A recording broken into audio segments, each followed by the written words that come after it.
La edad del universo es de unos 13.800 millones de años, y la de la Tierra es de unos 4.500 millones de años. El pasado ya está escrito, y más o menos conocemos qué ha ocurrido. Pero, ¿qué sucederá de aquí a dentro de 1.000 millones de años?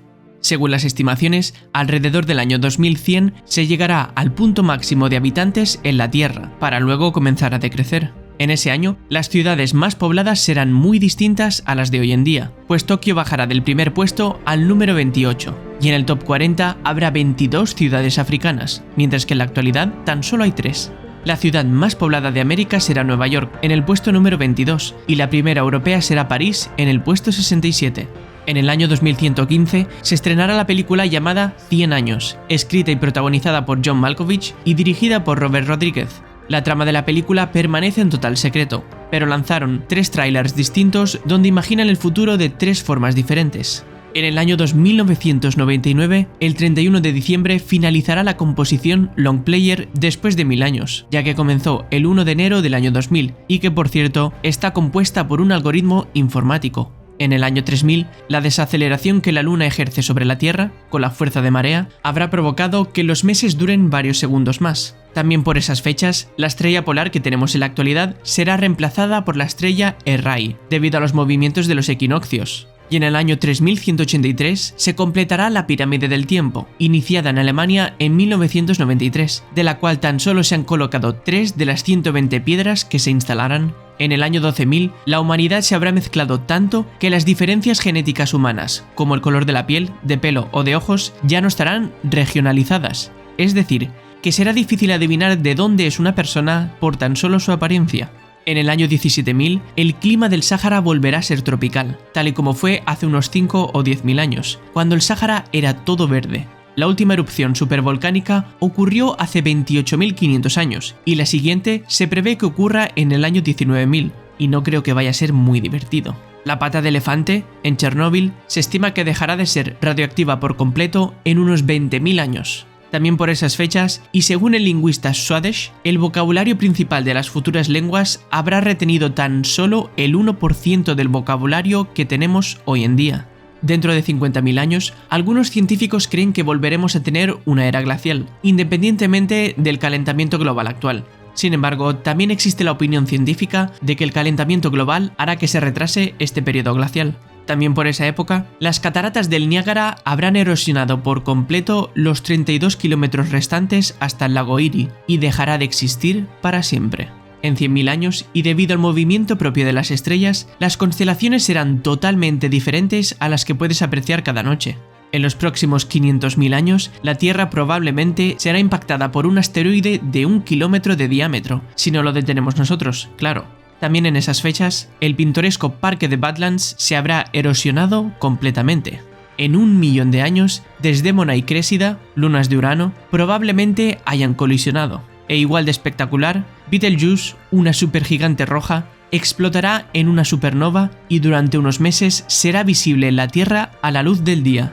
Y sin mantenimiento, la Gran Pirámide de Giza desaparecería entonces. En 2 millones de años, los ecosistemas de arrecifes de coral se habrán recuperado completamente de la acidificación de los océanos causada por los humanos. Además, el Gran Cañón se habrá erosionado y se habrá convertido en un inmenso valle. En 3 millones de años, y debido a la continua desaceleración de la Tierra, los días duran ahora 1 minuto más. En 10 millones de años, la mayoría de las especies que conocemos habrán desaparecido, las cuales habrán evolucionado gradualmente a nuevas formas. Además, en el planeta estaremos de celebración. Habrá un nuevo continente. La placa africana y la placa somalí se habrán separado completamente. Y en 50 millones de años, África vuelve a ser protagonista, ya que al colisionar con Eurasia provocará que la cuenca del Mediterráneo se cierre y creará una cordillera similar al Himalaya. Y también por esa época se espera que Phobos ya haya chocado contra Marte, dejando al planeta rojo con tan solo una luna, Deimos.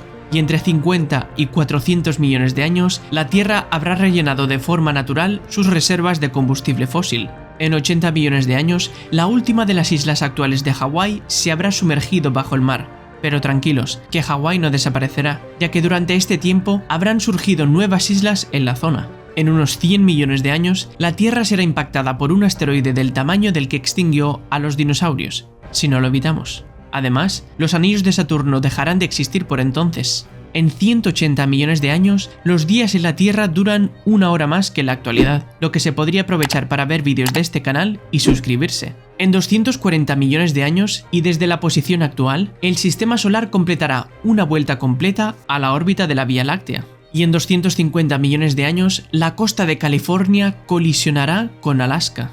En unos 300 millones de años, la Tierra podría haberse convertido en un supercontinente como lo fue Pangea hace unos 200 millones de años. Los científicos nos dibujan 3 posibilidades distintas: Amasia, Novopangea y Pangea Próxima.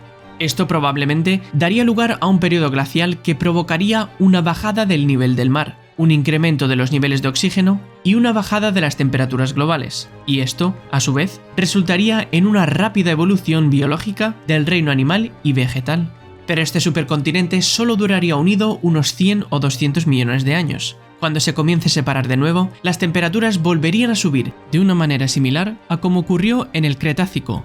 En unos 500 millones de años se estima que haya un brote de rayos gamma o una hipernova, a menos de 6.500 años luz, lo suficientemente cerca como para que sus rayos afecten a la capa de ozono de la Tierra, probablemente causando una extinción masiva, siempre y cuando la explosión esté certeramente orientada con respecto a la Tierra. Y peores noticias vendrían en 600 millones de años. La aceleración de marea ha alejado tanto a la Luna que ya no habrá nunca más eclipses solares. Además, el incremento de luminosidad del Sol provocará diversos problemas en la Tierra. Las placas tectónicas dejarán de moverse. Al haber menos vulcanismo, los niveles de CO2 comienzan a decrecer. El 99% de las plantas no podrá realizar la fotosíntesis en el largo plazo. En unos 800 millones de años, el planeta se sigue calentando y los niveles de CO2 decreciendo. Las pocas especies vegetales que han sobrevivido ha sido gracias a algunos nuevos rasgos evolutivos: fotosíntesis más eficientes, hacerse carnívoras o una asociación con hongos, por ejemplo. Muchos animales migran a los polos o bajo tierra. En el océano es donde se encontraría la gran mayoría de vida animal y vegetal, ya que la Tierra sería un terreno desértico y árido. En 900 millones de años, la fotosíntesis deja de ser posible, el oxígeno deja de reciclarse y la capa de ozono desaparece, lo que dejaría pasar a la superficie una radiación ultravioleta mortal. Quizás algunas pocas especies sobreviviesen en el océano, pero poco a poco la vida pluricelular se iría extinguiendo. En 1000 millones de años, la temperatura de la Tierra alcanzará los 47 grados de media. Parte de los océanos habrá quedado subducida en el manto terrestre, quedando algunos restos en los polos. La poca vida pluricelular que quedaba viva se habrá extinguido por entonces, y lo único que queda de vida en la Tierra son microorganismos unicelulares.